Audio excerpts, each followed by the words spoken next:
Hi everybody, I just wanted to go do a very short video about my blood work again. I think it's important that people understand their own blood work and that you get some literacy, scientific literacy about your own blood work. And I'm just going to quickly go through, I had mentioned white blood cells, red blood cells.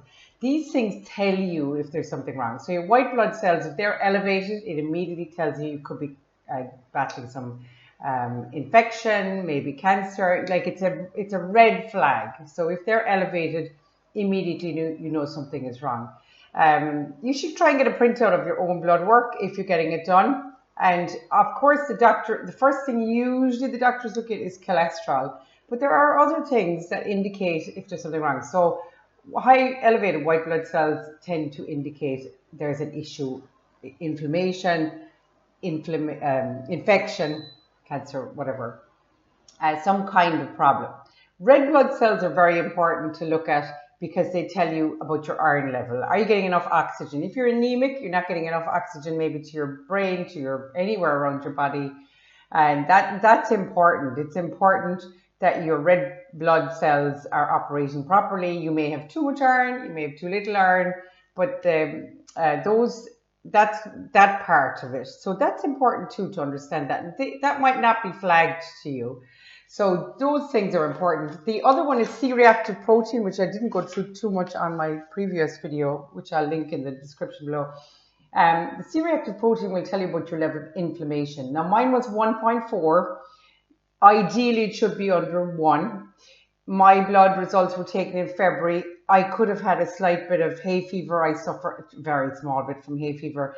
So the 0.4 elevation may have been from that. If you have a high C-reactive protein, it indicates that you could have a cardiovascular risk. You have a good deal of inflammation in your body. I'm not too worried about 1.4. Obviously, of course, in an ideal world, they say it should be less than 1 or less. So mine is 1.4, but they could be something small. I could have had a tiny bit of hay fever because I had gone out that morning because it would start around that time of year. I don't know. I wasn't too worried because it's not too high. And then you have other things, which are your HbA1c, which is your level of glucose. So your red blood corpuscles, they live for about 3 to 4 months. So your HbA1c is an indication of how much glucose is stuck onto those red blood corpuscles before they die. So it tells you about are you carrying too much glucose in your blood, which is not good. So mine was 36 millimoles per mole, and that is 20 to 42 is the range here in Ireland, millimoles per mole, or nanomole, yeah, millimoles per mole. So you should be within that range. I am on right in the middle, so 36 moles. It could be like that is indicating that my body is carrying glucose, sufficient amount, not too much, not too little, around my body. So over a period of 3 months. So it's kind of looking back at 3 to 4 months because it's looking at those blood cells that are still alive, the red blood corpuscles that are still alive. So that indicates that you're doing, it kind of indicates your cardiovascular risk. If there's too much glucose floating around in your blood the whole time for the last 3 months, that's not good for your inflammation. So what I would do in that case is cut down on carbs. So my blood test was taken in February. I had had a very load of carbs at Christmas and right into February and alcohol and whatever. And that might be why it was a little bit higher than it might be. That's 5.4 DCCT, which is the American value.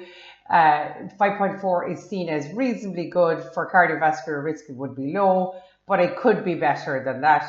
A lot of people would be worse than that. So if you're up around 6, I think, or 5.9, I think that's you have a high cardiovascular risk. So I would have a low cardiovascular risk, but I could do better than that, which means I just cut out the carbs.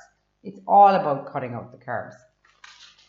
So then you have GFR estimation. That is how well your blood is running through your kidneys. So mine is very good. So these are things, globulin, that also indicates if you have a high level of inflammation. My globulin is 22.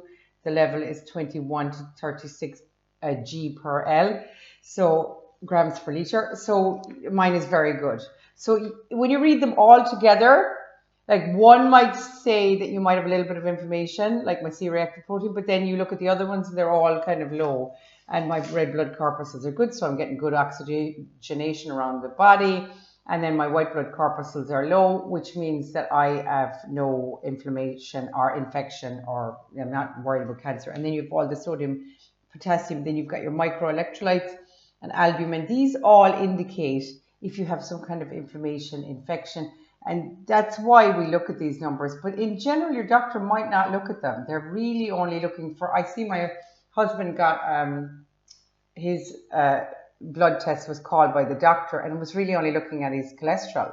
But I asked for all my bloods to be done, even though nobody requested it. The doctor didn't tell me to go and get my bloods done. I just said, oh, I'll go and get whatever I can done for the minimum price, which was 30 euros.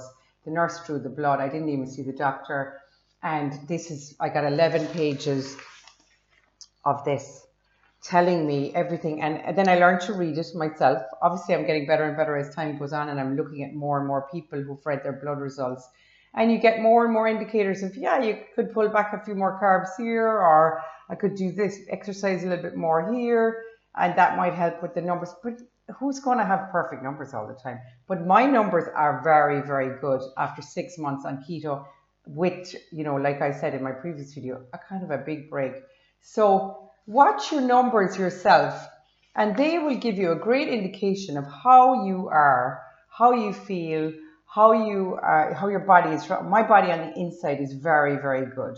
I'm really, really happy with it. So I want you to all be able to look at your blood results, or even get your blood results. Bring them home. Start looking them up on your phone as you're going along, your little bits and pieces. And you'll say, oh my God, I'm doing okay, I'm doing well. And it will motivate you to do better on your diet. See you soon. Bye.